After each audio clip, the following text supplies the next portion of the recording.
Muy buenos días. Tengamos todos aquí en la casa del Señor en esta mañana. Estamos muy agradecidos con el Señor por esta oportunidad que nos da de nuevamente poder estar en su casa para alabar, bendecir su nombre y aprender de su palabra.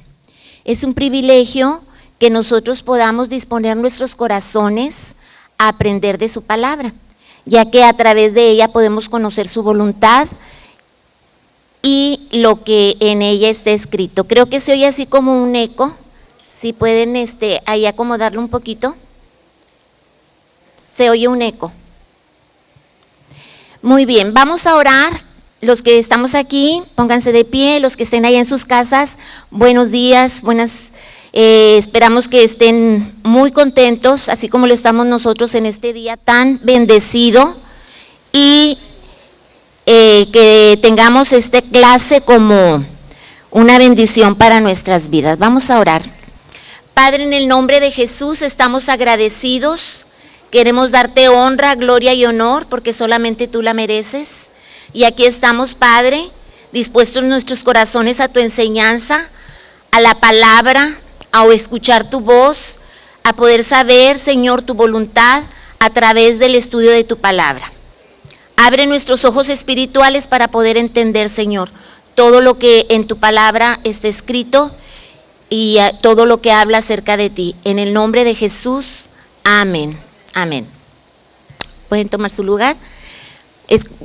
Tome su papel. Acuérdese que les regalé ahí un cuadernito. Ya lo deben de traer. Tomen su cuaderno, su lápiz. Y los en casa también pueden tomar su cuaderno y su lápiz para que puedan hacer notas. Vamos a hacer un recordatorio de lo que estuvimos viendo la semana pasada. Y yo sigo escuchando un poco de eco, ¿verdad? No sé si se esté escuchando bien el sonido, espero que sí. Pero vamos a entonces recordar un poquito acerca de lo que estuvimos hablando. Y recordamos que dijimos que la Biblia es el fundamento de nuestra fe, ¿verdad? Es la palabra de Dios, y esta Biblia, las Sagradas Escrituras, fue inspirada por Dios tanto a apóstoles como a profetas. Fueron inspiradas por hombres de Dios, y a los apóstoles se les fue revelada en el Nuevo Testamento y a los profetas en el Antiguo Testamento esta preciosa palabra. ¿Cómo llegó a nuestras manos esta palabra de Dios? Dice, ¿se acuerdan cuando les dije que iban los apóstoles de iglesia en iglesia predicando los fundamentos de la fe, ¿verdad? Que era esta misma palabra. Entonces se dio ahí los fundamentos de los apóstoles y los profetas. Ellos ya pusieron en el Antiguo Testamento los profetas y en el Nuevo los apóstoles. Así es que la función tanto de apóstoles como de profetas fue cumplida, porque ellos esa función que ellos tenían era de revelar la palabra de Dios. Traían la revelación de Dios, fíjense bien, la revelación de la palabra, y la plasmaron a través de escribirla, y es por eso que a nuestros días nosotros podemos tener de primera mano la palabra que ellos escribieron y que ellos profetizaron, ¿verdad? La palabra de Dios. Fíjense cómo los profetas profetizaron el advenimiento del Mesías. Ellos lo visualizaron a futuro. ¿Y qué pasó con los apóstoles? Lo vieron de cerca, anduvieron con él, vivieron con él y escribieron las enseñanzas que él les dio. Entonces todo ese fundamento fue escrito, y de esa manera nosotros podemos como iglesia ahora ser edificados en la fe del fundamento de los apóstoles y de los profetas. ¿Por qué ahora nadie quiere trabajar como pastor? ¿Saben ustedes que el trabajo de pastor es en el campo? Es con las ovejas, es enseñarles, del maestro y del pastor también es enseñarles, conducirlas, pastorearlas. Nadie quiere este trabajo, o pocos lo quieren. Prefieren más profetas y apóstoles. Pero si hoy en día existiera un profeta, lo comentamos, tendría que estar a la par de lo que vendría siendo los profetas antiguos. Entonces se tendría que anotar la palabra de ese profeta. Entonces todavía nuestra palabra, la Biblia, estaría inconclusa. Entonces, ¿a qué podemos llegar a conclusión? Que el trabajo y la función tanto de apóstoles como de profetas concluyó cuando ellos quedó escrito tanto el Antiguo Testamento como el Nuevo Testamento. Ya no es posible que nosotros incluyamos nada porque ya todo está escrito y dice la palabra de Dios que no podemos agregarle ni una jota ni un tilde. Entonces, el trabajo de profetas y apóstoles terminó y ya no puede fungir como tal. Entonces, ahora sí, es necesario que iglesia, tú determines, tú también veas, ¿existe o no apóstoles y profetas hoy en nuestra actualidad? Ya lo vimos toda la clase y si la audiencia que nos está viendo quiere escucharlo, puede ir a la clase pasada. Bueno, entonces ya viendo eso, haciendo ese recordatorio, hablamos también un poco de los nicolaitas y a qué se refería su doctrina en la clase pasada. Pero ya viendo ahora en lo que vamos a ver la clase de hoy para poder completarla, dice en el versículo 2, aparte de toda esa actitud positiva que tuvieron de no creer a los falsos profetas, dice también ahí mismo en el versículo 2, yo conozco tus obras y tu arduo trabajo y paciencia. Y en el 3, y has sufrido y has tenido paciencia y has trabajado arduamente por amor de mi nombre y no has desmayado. 4, pero tengo contra ti que has dejado tu primer amor. Y en el 5 tenemos, dice, recuerda por tanto de dónde has caído y arrepiéntete y haz las primeras obras, pues si no, vendré a ti y quitaré tu candelero de su lugar si no te hubieres arrepentido. Vamos a ver hasta ahí, son estos 4 versículos que nos estaban faltando del capítulo 2 de Apocalipsis, los primeros 2, 3, 4 y 5, y vamos a ver, fíjense, el Señor Jesús, porque ya dijimos quién escribe esta carta, ya dijimos que le escribe el Señor Jesús, escribe esta carta a la iglesia de Éfeso. Y hay algo que me impacta, Él les dice que habían dejado su primer amor, habían dejado su primer amor. Cuando la gente, los creyentes hablan respecto a este tema, yo no sé si usted lo ha escuchado, que dice, has perdido tu primer amor. No dice, has dejado tu primer amor. Y por eso es muy importante ver los trasfondos. Cuando nosotros decimos, has perdido, ¿quién tuvo la culpa? ¿Tú, yo? El perder puede pasar por muchas cosas, ¿verdad? El perder no es lo mismo perder, porque es involuntario. Nadie queremos perder nada. El perder a veces no lo decidimos nosotros. Cuando tú pierdes algo, entonces no tienes culpa. Pero Jesús está diciendo, has dejado. Y aquí sí interviene tu voluntad. Aquí sí interviene tu decisión. Has dejado. Porque tú decides dejar. ¿Sí? Entonces, tenemos entonces que ver esto realmente. Y es lo que vamos a ver el día de hoy. El Señor Jesús está diciendo, has dejado. La iglesia de Éfeso, recordemos que tenían muchas oposiciones y que fue creada en tiempos difíciles. Acordémonos que fue una iglesia, podríamos decir como cosmopolita en estos tiempos, de las grandes urbes en aquellos tiempos. Por lo tanto, había mucho pecado, ¿verdad? Había mucho pecado, había mucha proliferación del pecado. Entre la ciudad sea más grande hay más pecado, abunda más el pecado. Por lo tanto había mucha idolatría, ya lo habíamos dicho. Ahí se adoraba, decíamos, a la diosa Diana. Era imposible dejar de adorar a Diana por adorar a un único Dios, como Dios lo estaba requiriendo. O sea, estaban en tiempos de opresión y de presión los efesios. No estaban viviéndola muy bien, pero Jesús le dice a la iglesia, yo sé, ahí en el versículo 2, yo sé todo lo que tú haces. Les habíamos comentado, Él sabe lo que hicimos, Él sabe lo que hacemos y Él sabe lo que vamos a hacer. Sé todo lo que tú haces. Entonces la palabra griega para esta expresión que nos dice el Señor Jesús, yo conozco, ¿verdad? Yo sé, yo lo sé lo que haces, yo conozco tus obras,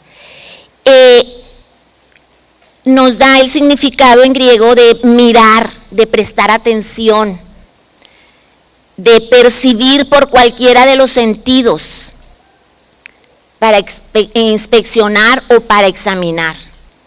O sea, Él sabe todo. Yo sé, yo conozco. Dios, Jesús sabe todo lo que nosotros hacemos. Entonces Jesús conoce a las iglesias.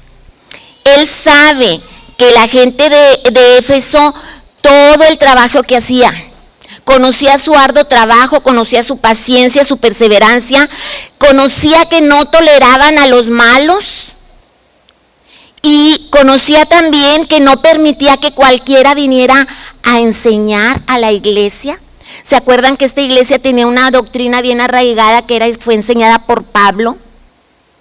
Entonces no permitían que cualquiera de los itinerantes que andaban predicando en las iglesias viniera y predicara, porque no quería que se infiltrara doctrinas falsas en la iglesia de Éfeso, porque ellos conocían muy bien la iglesia, la doctrina, porque ya les había sido enseñado.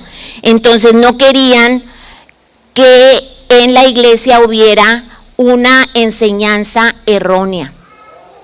Y eso se lo reconoce el Señor Jesús. Jesús sabe entonces que la iglesia de Éfeso ha sufrido dificultades a causa de Cristo, y que a pesar de esas dificultades, de esa persecución, de esa opresión del mundo alrededor, ellos continuaban perseverando en la fe de la sana doctrina y de los fundamentos de los profetas y de los apóstoles que les había enseñado Pablo y los buenos predicadores que habían ido ahí a su iglesia.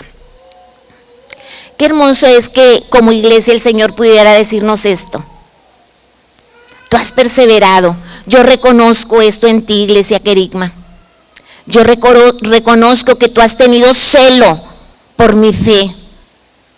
Yo reconozco que tú no le das oportunidad de cualquiera para venir y enseñar, porque tú quieres que la sana doctrina sea retenida en tu iglesia.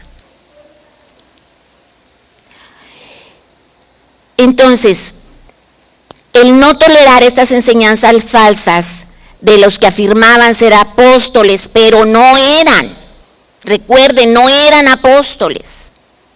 Ya vimos cuáles son las características de los apóstoles. Aún a pesar de todo esto, esas personas, esa iglesia tuvo perseverancia, no decaen por nada. ¿Qué pasaron pandemias? ¿Qué pasaron cierre de iglesias? ¿Qué pasó esto? ¿Qué pasó lo otro? La iglesia perseveraba en la fe. Que tenían opresión del mundo, la iglesia perseveraba en la fe. ¿Qué no les pasó a los apóstoles, a los efesios, que nos esté pasando ahorita en la actualidad? Pasaron cosas muy similares, sin embargo, ellos perseveraban en la fe y en la verdad. Y yo creo que es tiempo de que nosotros también veamos eso. La palabra, fíjense lo que les resalta el Señor Jesús. Dice que son un pueblo de perseverancia, no decaían por nada. ¿Qué significa la palabra perseverancia? Upomone, significa constancia, resistencia, continuación. Ellos perseveraban, no se dejaban apachurrar por nada, no desistían. no desistían por nada, tenían constancia, resistían siempre, siempre resistían. En el Nuevo Testamento, esta perseverancia es la característica de un hombre que permanece de una forma deliberada a su lealtad y fe a Jesucristo. Esto es perseverar. Perseverar en la fe, perseverar de una manera leal a lo que tú has creído, que nada te mueva. Pero para eso precisamente tienes que estudiar, escudriñar las Escrituras, para que conozcas la verdad. Porque estamos llenos de todo tipo de enseñanzas, mis hermanos. Enseñanzas extrañas, enseñanzas de toda índole. Y aparentemente tienen trasfondos buenos. Pero dice que su fin es camino de muerte. Su fin es camino de muerte. Entonces, había muchas enseñanzas en aquellos tiempos extrañas, adoración, ya dijimos, Artemisa o Diana, al emperador, a muchos dioses. Recuerden que Pablo llegó a Grecia y tenían estatuas para todos los dioses y aún tenían una para el no conocido. Ellos adoraban a todo. Y ahí fue donde Pablo aprovechó para decir, a este Dios que ustedes dicen no conocer, es al que yo les traigo. Pero bueno, Éfeso había tomado muy en serio el papel de perseverar, muy en serio. Era un llamado, pero de perseverar en la fe. No, qué cosa pasara, ellos perseveraban. Un llamado a perseverar. Querían mantener la palabra pura. No compromete nunca las enseñanzas de Jesús. Las enseñanzas de Jesús eran prioridad en la vida de la iglesia de Éfeso. No importando la presión que se les aplicó. Entonces, Jesús sabía esto sobre esta iglesia y les felicitó por su pasión a la verdad, por su pasión a perseverar en la fe. Y a pesar de que Jesús felicita a sus seguidores por su perseverancia y por su fe, les dice lo siguiente, mis hermanos. Fíjense lo que les dice. Sin embargo, tengo contra ti. Ya les manifestó todo lo que ellos tenían muy bueno. Dice, pero tengo contra ti esto, que has dejado tu primer amor. No lo has perdido, lo dejaste. Decidiste dejarlo, decidiste alejarlo. Por eso el que crea que está firme, tenemos que ver que no caigamos. Cada virtud que tengamos, por muy buena que sea, nos puede llevar a tener un alto concepto de nosotros mismos que el que realmente debamos de tener. Ellos eran perseverantes. ¿Qué virtud tienes tú que pueda llevarte a tener un más alto concepto de ti que el que debas de tener? Porque eso puede ser tu propia destrucción. El que tú tengas más alto concepto de ti que el que debas de tener. Fíjense, ese deseo de estar en la enseñanza, de estar en la verdad, de permanecer en la fe, lo abrazaron tanto a tal grado que ya no había amor ahí. Has perdido tu primer amor. Ya no estaba el amor permeando ahí en la iglesia de Éfeso. Estaban tan preocupados en toda la enseñanza, en la doctrina de la palabra, que habían dejado de tener amor para con Dios primeramente, pero también para con los hermanos. ¿Sí? Estas buenas obras y esta pureza de doctrina no pueden sustituir el amor. De todas las cosas que nos habla el apóstol Pablo, dice, y la que permanece es el amor. Porque Dios es amor. Podrá faltarte muchas cosas y todo debemos de cuidar y en todo debemos de estar como buenos hijos de Dios. Pero una de las cosas que no nos pueden faltar, ni la fe ni el amor, y sobre todo no nos puede faltar el amor, porque Dios es amor.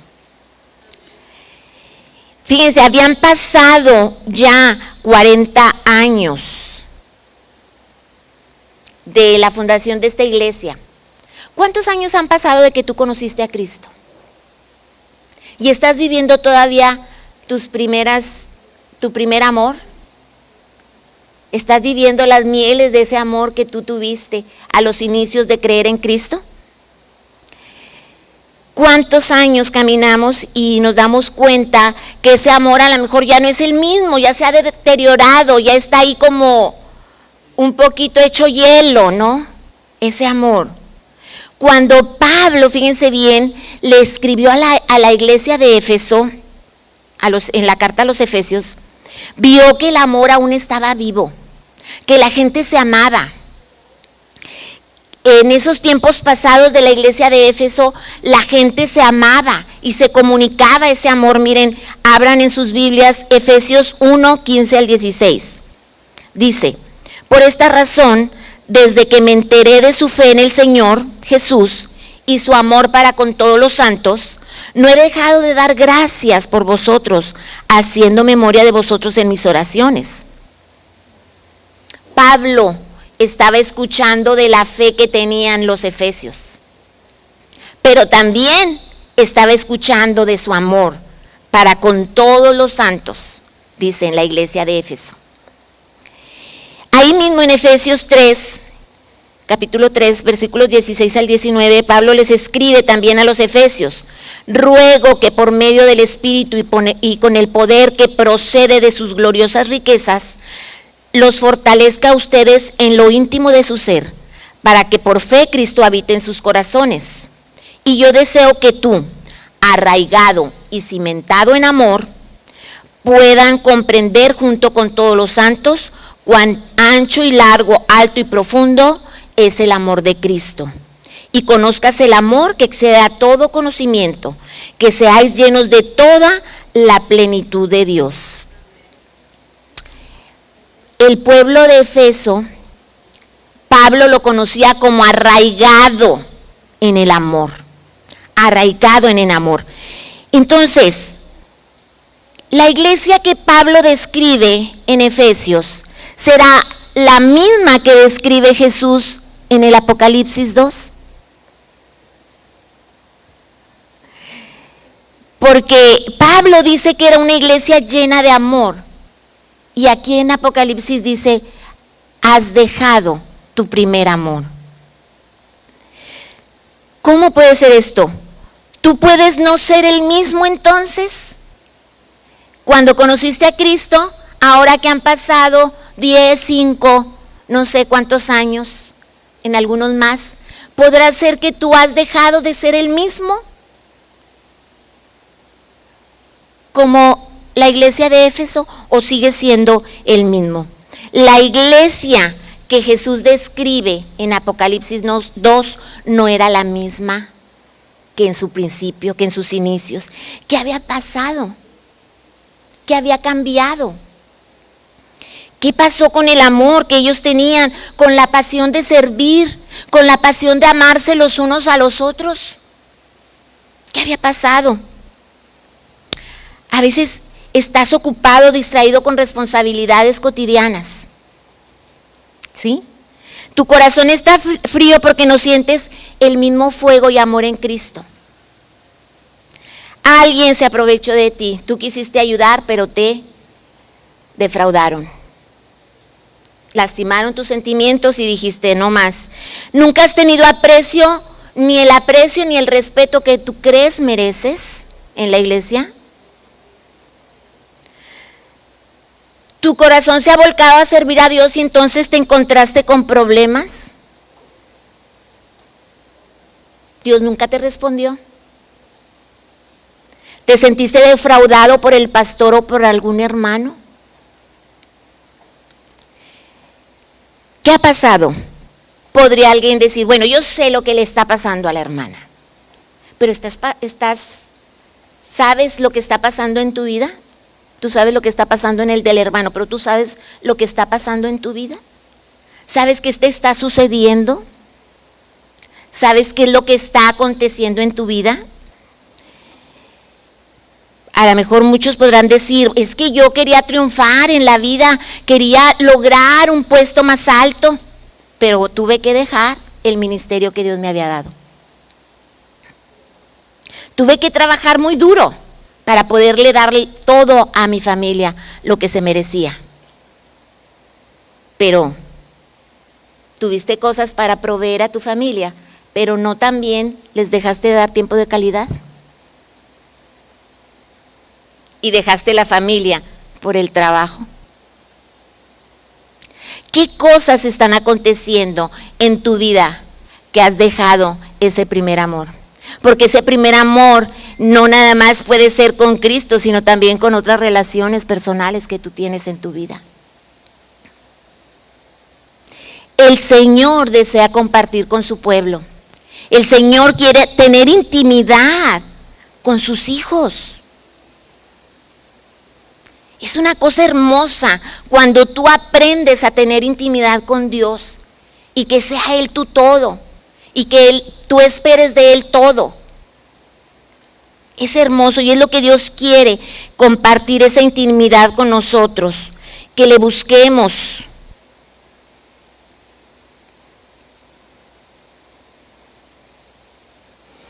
Fíjense, Jesús elogia a la congregación en el versículo 1 al versículo 3.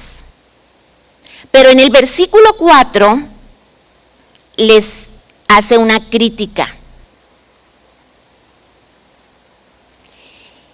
Y en la crítica ya sabemos, has dejado tu primer amor. Y en el versículo 5, Jesús le da a la iglesia la solución a su problema. Él les proporciona ese remedio para que vuelvan a su primer amor. ¿Sí? Dice en el 4, sin embargo tengo contra ti, es la crítica, ¿verdad? Que has dejado tu primer amor. Y en el 5, recuerda de dónde has caído. Arrepiéntete y haz las cosas que hiciste al principio. Si no te arrepientes, vendré a ti y quitaré tu candelero de su lugar. Dios nos da la solución en el 5. Primero, ¿qué es lo primero que tenemos que hacer? Tenemos que recordar de dónde hemos caído. Tenemos que recordar los primeros tiempos. ¿Cuáles fueron los primeros tiempos de tu vida con Cristo? ¿Cómo era esa vida con Cristo? Era de ese gozo pleno, era de ese estar en comunión con Él en oración, en la lectura de su palabra. Yo recuerdo tan palpable esos primeros tiempos. Yo les comento a ustedes, Jesús donde quiera, y de hecho donde quiera todavía, Él me acompaña. Pero como era una niña, yo sentía que Él me agarraba de su mano. Y como cuando vas saltando a jugar con tu amigo, así Dios iba conmigo, Jesús iba conmigo desde mis 9 años. Entonces yo tengo muy gratos recuerdos de mis primeros tiempos. Y ahora, en estos momentos ya que soy adulta, cuando yo tengo alguna situación, yo siento el abrazo y la compañía del Señor. Tenemos que recordar dónde estábamos para volver a llegar a ese punto y volver a retomar esos momentos hermosos de esa comunión que tú tenías con Dios, cuando tú le aceptaste, cuando tú le recibiste como tu Salvador. Qué hermosos momentos. Fue el momento más especial en mi vida, ha sido el momento más especial en mi vida, tener el gozo de mi salvación a la edad de 9 años. A la edad de 9 años, saber que yo era una pecadora y que Jesús había derramado su sangre para perdón de mis pecados. Recuerda dónde estabas, hermano. Vuélvete a ese lugar. En segundo lugar, Jesús les dice que tienen que arrepentirse. Que tienen que arrepentirse. ¿Qué es arrepentirse? Tienen que arrepentirse, dice, y volver de donde cayeron, ¿verdad? Porque tienen que hacer las cosas que hacían al principio. Arrepentirse es, la palabra griega es metanoeo. Metanoeo. Significa cambiar la mente, dar la vuelta, retomar, volverse, cambiar de parecer. Y a mí me encanta eso de arrepentirse, dar la vuelta, porque siempre yo les he dicho, cuando tú te arrepientes de algo es porque vas camino a una dirección, pero entonces tú te das la vuelta y caminas en un sentido contrario. Tú te estás arrepintiendo de a dónde ibas para ir a caminar de una manera diferente, totalmente distinta. Es una vuelta de 180 grados. Muy bien, entonces tenemos que dar la vuelta. Dios nos muestra ese amor y la pasión que una vez habíamos nosotros experimentado. Tenemos que volver a retomarla.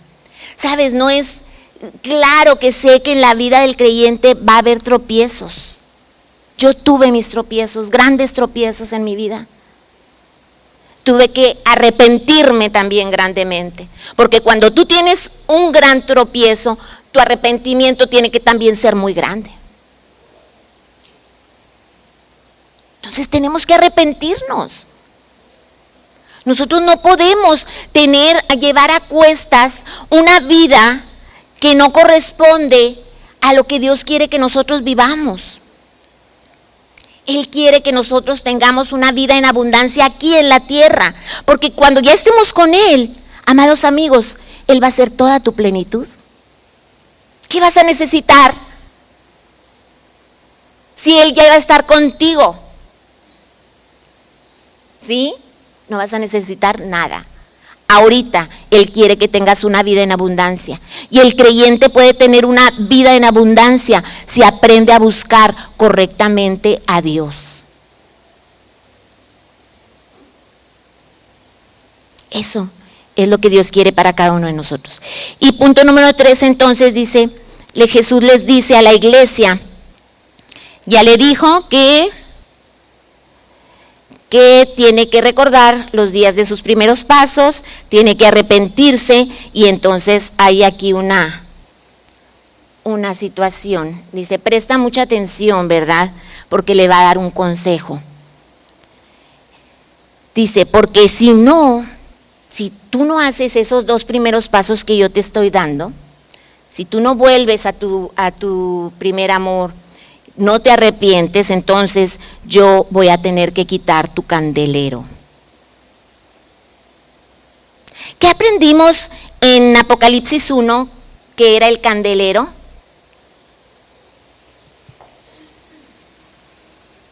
El candelero,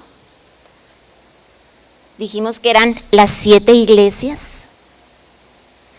El candelero representa la iglesia. El candelero representa a la iglesia de Cristo, es la iglesia.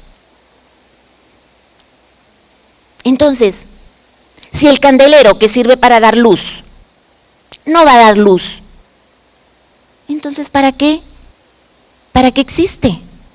¿Cuál es su función? Si no está ejerciendo la función que le corresponde. El candelero la iglesia de Cristo tiene que brillar, tiene que dar la luz de su Salvador. Tiene que brillar en la oscuridad. Y si no brilla en la oscuridad, ¿para qué razón existe? No tiene razón de ser un candelero sin luz. Jesús les dijo a sus discípulos en Mateo 5, 13 y 16, vosotros sois la sal de la tierra, pero si la sal pierde su salinidad, ¿cómo puede ser salado otra vez? ya no es buena para nada, excepto para ser arrojada y pisoteada por los hombres. Vosotros sois la luz del mundo. Una ciudad asentada sobre un monte no se puede ocultar. Ni se enciende una lámpara para cubrirla, ¿verdad? Al contrario, se pone una mesa para que alumbre a todos los que están en casa. Eso es lo que tú eres, iglesia. Tú tienes que ser luz en medio de esta oscuridad. Y vaya que ahorita estamos atravesando por una oscuridad espiritual tremenda. Tú no te das cuenta por qué tu vida ha estado protegida, por qué tu vida ha estado escondida, por qué no te ha pasado y acontecido de acuerdo a toda la oscuridad que está prevaleciendo en el mundo. Porque el poder y la protección de Dios está sobre ti. Y eso que no somos tan santos como Dios quisiera que fuéramos. Mas sin embargo, la protección de Dios está sobre sus hijos. Pero nuestra luz tiene que alumbrar, no puede ser apenitas la luz, como la de las mujeres insensatas, que apenitas todo. No puedes tú dar luz apenitas. Tienes que tener tu lámpara llena de aceite, tienes que tener listo el candelero para que tu luz sea vista por todo el mundo, todos los que te rodean. Tu luz tiene que ser vista, porque dice ahí mismo, del mismo modo en el 16, alumbre vuestra luz delante de los hombres. ¿Para qué? Para que vean vuestras buenas obras y glorifiquen a vuestro Padre que está en los cielos. O sea que tú al ser luz, al dar testimonio a otros, otros van a querer también glorificar el nombre que tú glorificas. ¿Por qué escondes tu luz? ¿Por qué no permites que otros la vean? Tienes que ser luz. Y hoy más que nunca, el Señor nos está demandando que seamos luz en medio de las tinieblas. Hay mucha oscuridad en medio de todo, hermanos. Todo el mundo está creyendo en múltiples cosas, menos en el Dios verdadero. Es tiempo de que creamos en el Dios verdadero, el Dios de la Biblia, el Dios de Abraham, de Isaac y de Jacob. Es tiempo que creamos, porque es el único Dios verdadero. No hay otro, no hay más a dónde ir. Fíjense, si la sal pierde su salinidad, ¿para qué sirve? Si ocultamos una lámpara debajo de una mesa, ¿para qué sirve? Si la iglesia no está haciendo la función para la que fue creada, que es dar luz, ¿para qué sirve? Hermano, ¿sabes tú en Estados Unidos cuántas iglesias han dejado de ser iglesias? Muchísimas iglesias han dejado de ser iglesias. ¿Será que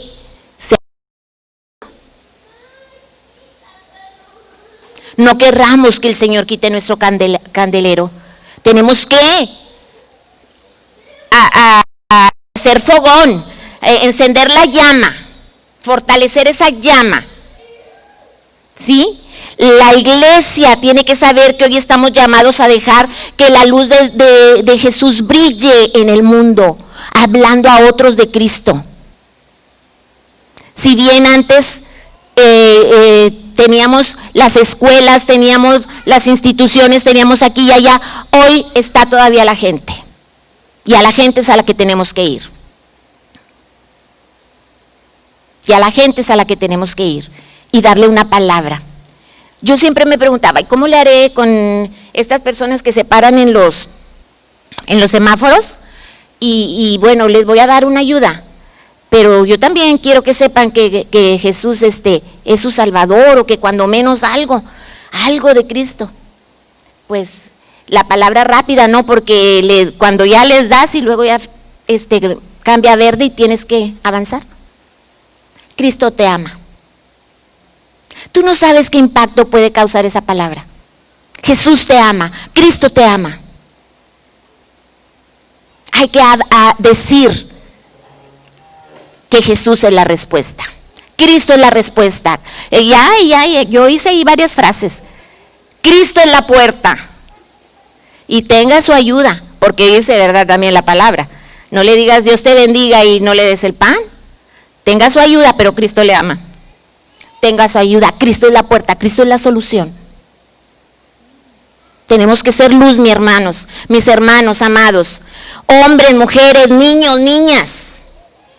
Y tienen que incluirse todos, porque les digo, yo a la edad de 9 años, yo ya conocía quién era Jesús. También nuestros hijos saben y tienen que conocer quién es Jesús. Estamos llamados a invadir la oscuridad con esa luz gloriosa, a llevar luz en medio de las tinieblas. Estamos llamados a llevar esperanza a los que están desesperados, a llevar bendición en donde otros están maldiciendo.